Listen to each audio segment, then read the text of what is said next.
This podcast is sponsored by FedBiz'5, government contracting made simple.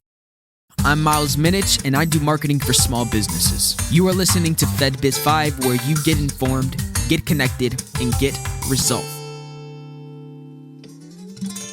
Hello, and welcome back, FedBiz'5 family. We are back today. We have a special guest, Ms. Tracy Plant. How are you doing today, Ms. Tracy? Very good. Great. We thank you for being here, and we thank you for joining us today.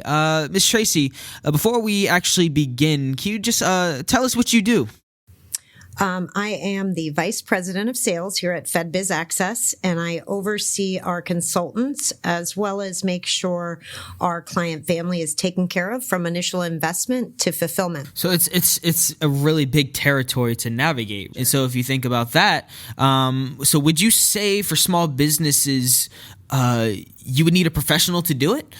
I would say, well, of course, I would say yes. I would just and I don't like to use this. I know it's a little cliche, but you can do your taxes for free, but you pay an accountant as a small business. You don't want to try to do your own taxes. You're a small business. You pay somebody to do that.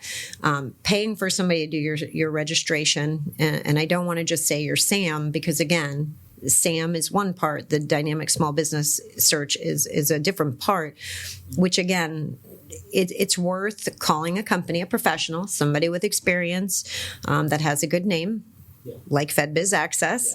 Have to throw that in there. To give them a call. It doesn't cost anything to talk to a consultant, have them review your registrations, see what you may be missing, see why it's important. Most small businesses don't even know the DSBS exists. They don't know what it's for. They don't know where to find it. They don't know why it's so important. Everybody thinks, well, SAM is so easy to do, but those are the people that sit in SAM for years and never get a phone call or an email from a government buyer to procure their goods or services. And so, Ms. Tracy, could you give us kind of an analogy, kind of to help us understand it a little bit, just for those small businesses? If you're a small business and you don't know really how to navigate it, what would be a good example or an analogy kind of to compare it to? Sure. I'll make it a simple one. And this is something that I think any small business owner can definitely relate to. If you're a small business owner and you have a job that you need filled, you have one position in your company that you need filled, and you put out an ad and you get 2 applicants, let's say for the case of this argument, you get 2 applicants, you give them the application, which of course the company, your small business put together an application that has questions on it that are obviously important to you. So we'll say it's a 5-page application. Applicant 1 and applicant 2 get the application. Applicant 1 turns it back in. They filled it out completely. All their skills, their experience, their past jobs, their references, all of it. Every question you had on that application, they filled it out. Applicant 2, they filled out their pertinent information, let's say their contact information, their address, their phone number, their name, maybe, where they went to school, put one skill down, but didn't feel the need to put references or where they worked before. They didn't think that was important. So they had a couple of, maybe a page or 2 that they left blank because they didn't think that was important enough to do. Both applicants give you back their application. Which one are you going to select to probably call back first? Applicant 1 all day. They have everything filled out. Absolutely. So that's an easy way to think of it as a small business owner, how important it is to be that applicant 1, to be that person that the government selects, to not get disqualified because of silly omissions or something that you really didn't know about because, you're a professional in your field and we're a professional in this field. Yeah.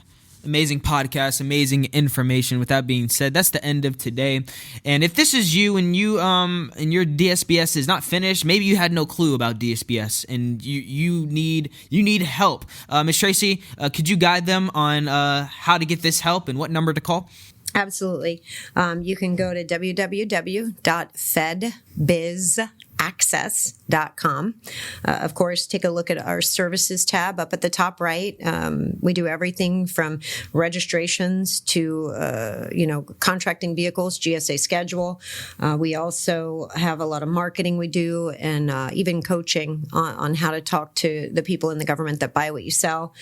If you want to give us a call, you can give us a call at 888-299 8266, and one of the representatives will answer your call and are there to help listen and see if there's a need that you have that we can provide a solution to. Beautiful. Thank you for being here, Ms. Tracy. And with that being said, this is FedBiz'5, where you get informed, get connected, and get results on government contracting. That is it for today. Have an amazing day. This podcast is sponsored by FedBiz Access, government contracting made simple. For more information, visit FedBiz'5access.com. That's FedBiz access.com. Our phone number is 877-376-4249. The extension code is 407. Thank you guys for listening, and we'll see you in the next episode.